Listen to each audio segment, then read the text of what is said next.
that if I was going to ask an audience to give me their time again, that I wasn't going to just do a simple retread or basic continuation. I want. Something really crazy is happening to me. I need to stop it, but I don't know how. It's because you're a horrible person.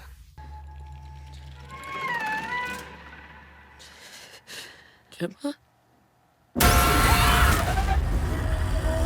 Hi, Parker. How are you? I'm good. Nice to see you, Lupe. Nice to see you too. Well, I'm exhausted after watching this movie. Woo! Relentless intensity. My sister and my niece, we were like, man, that was quite a ride. Oh, I love Uh, to hear it. so what was it like for you? I mean, obviously you topped the first one. The first one, at least we had some time to relax. There was some talk, and then this one, there's no talk. It's just pure intensity. Yeah. Well, I coming out of the first one, I knew that if I was going to even approach a sequel, that if I was going to ask an audience to give me their time again, that I wasn't going to just do a simple retread or basic continuation. I wanted to do something that felt really fresh and exciting and really unexpected for an audience. And that was sort of all started when I kind of discovered this character of Sky Riley, this giant pop star. That unlocked everything, and I got really excited about telling the story. Yeah, and on top of that, it's because she's a pop star, there's like all these demands of her, which makes it even worse. Yeah, When you definitely. have this haunting thing going on in your life.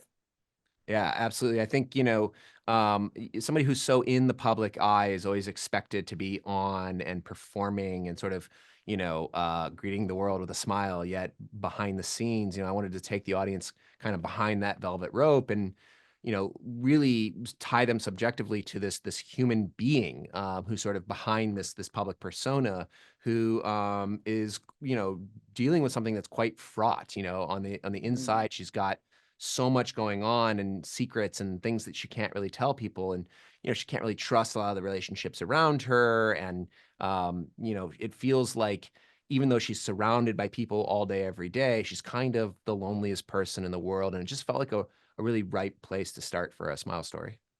Let's talk about the score. The score was probably the most talked about thing in the first one, and this one you use a different score, I think. I'm pretty Yes. sure it's different, and just as much it's relentless intensity, right? So what was it like trying to do that again, repeat kind of that, but in this different way?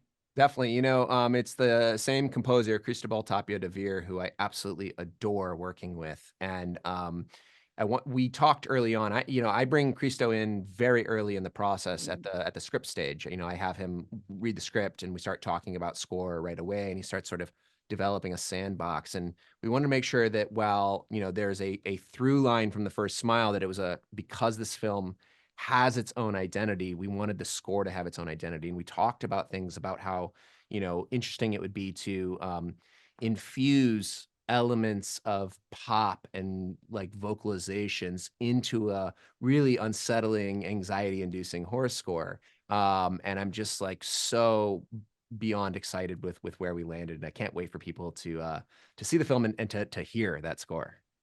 Yeah, the two dynamics. You got pop music, and then you got this score. It's just really worked together. It was kind of bizarre. It's hard to describe, but it just really worked together in tandem, Yeah, we right? wanted something really off kilter, that people maybe hadn't quite heard before, that would be unexpected in the ways that it's sort of getting underneath their skin, and something that didn't feel like it was leaning into any horror tropes, but something like wholly unique and really almost like alien to people.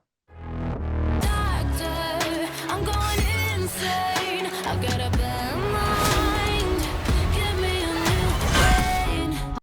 And Naomi was a great choice. She's multi-talented. She's a really good singer, and she really pulled it off the pop star portion of it, right?